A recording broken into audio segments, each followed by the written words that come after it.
আগের সিদ্ধান্তেই অনড় রয়েছে বাংলাদেশ ক্রিকেট বোর্ড। টি-20 বিশ্বকাপ খেলতে লিটন দাসদের ভারতে পাঠাবে না বিসিবি। তবে বিসিবির এই আবেদন আইসিসির পক্ষে গ্রহণ করার সম্ভাবনা খুবই কম। সেক্ষেত্রে বাংলাদেশের ম্যাচগুলোর জন্য ভারতের বিকল্প ভেন্যুর কথা ভাবছে বিশ্ব ক্রিকেটের অভিভাবক সংস্থা। কিন্তু প্রশ্ন হচ্ছে, ভারতে কি আদৌ বিশ্বকাপ খেলতে যাবে বাংলাদেশ? বিস্তারিত জানাচ্ছেন বদিউজ্জামান মিলন।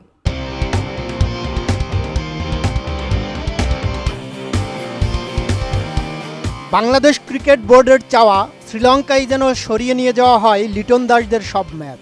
বাংলাদেশের ম্যাচগুলো পাকিস্তানও আয়োজনে আগ্রহী, কিন্তু শ্রীলঙ্কা পাকিস্তান নয়, অন্য দুটি ভেন্যুতে বাংলাদেশকে খেলাতে চায় আইসিসি। যদিও টি-20 বিশ্বকাপে খেলতে ভারতে যাবে না বাংলাদেশ, কিন্তু এ নিয়ে আইসিসি আনুষ্ঠানিকভাবে এখনও কোনো সিদ্ধান্ত জানায়নি। তবে বিশ্ব ক্রিকেটের নিয়ামক সংস্থা বাংলাদেশের ম্যাচগুলির বিকল্প ভেন্যু হিসাবে দুটি ভেন্যু বেছে রেখেছে। ক্রিকবাজ ওয়েবসাইটের খবর অনুযায়ী শ্রীলঙ্কা বা পাকিস্তান কোথাও নয়, ভারতেই হবে বাংলাদেশের সব ম্যাচ। তবে কলকাতা এবং মুম্বাইয়ের বদলে আইসিসির ভাবনায় প্রাথমিকভাবে রয়েছে চেন্নাই এবং তিরুঅনন্তপুরমের নাম। আইসিসি এবং বিশ্বকাপের আয়োজক হিসাবে ভারতীয় ক্রিকেট বোর্ড এরই মধ্যে তামিলনাড়ু ক্রিকেট অ্যাসোসিয়েশন এবং কেরালা ক্রিকেট অ্যাসোসিয়েশনের সঙ্গে যোগাযোগ করেছে। বাংলাদেশের ম্যাচগুলো চেন্নাই এবং তিরুঅনন্তপুরমে সরিয়ে নিয়ে যাওয়া হতে পারে। আমি বুঝি নির্মাণের শিল্প, সালাম স্টিল বোঝে durability. Salem steel, most durable still.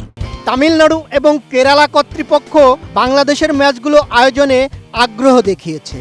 চেন্নাইয়ের চিপক স্টেডিয়াম এরই মধ্যে বিশ্বকাপের জন্য নির্ধারিত ভেন্যু।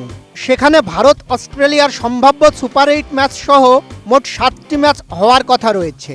তামিলনাড়ু ক্রিকেট অ্যাসোসিয়েশন থেকে বিসিসিআইকে জানানো হয়েছে তাদের 8টি পিচ থাকায় অতিরিক্ত ম্যাচ আয়োজনে কোনো সমস্যা হবে না।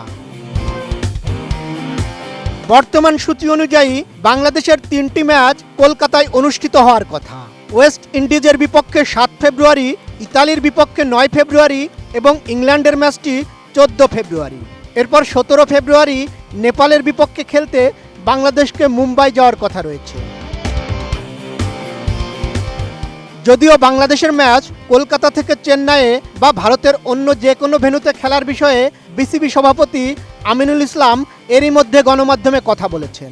তিনি বলেন, ভারতের অন্য ভেন্যু তো ভারতেই হবে। যেহেতু বিসিবি এই বিশ্বকাপের ব্যাপারে একাই সিদ্ধান্ত নিচ্ছে না, সরকারের সঙ্গে আলোচনা করে সিদ্ধান্ত নেবে এবং যেখানে বিসিবি দাঁড়িয়েছিল এখনও সেখানেই আছে। সব মিলিয়ে টি-20 বিশ্বকাপ শুরুর ঠিক আগ মুহূর্তে বাংলাদেশের ভেন্যু নিয়ে তৈরি হয়েছে জটিল সমীকরণ। একদিকে আইসিসি ভেন্যু বদলে ভারতের মধ্যেই চেন্নাই বা তিরুঅনন্তপুরমে ম্যাচ আয়োজনের কথা ভাবছে, অন্যদিকে বিসিবি এবং বাংলাদেশ সরকার নিজেদের অবস্থানে অনড়। আইসিসি কি শেষ পর্যন্ত বাংলাদেশের দাবি মেনে ম্যাচগুলো শ্রীলঙ্কায় সরিয়ে নেয়, নাকি দুই বোর্ডের এই স্নায়ুযুদ্ধ নতুন কোনো মোড় নেয়, সেটাই এখন দেখার বিষয়। বদিউজ্জামান মিলন, এটিএন নিউজ।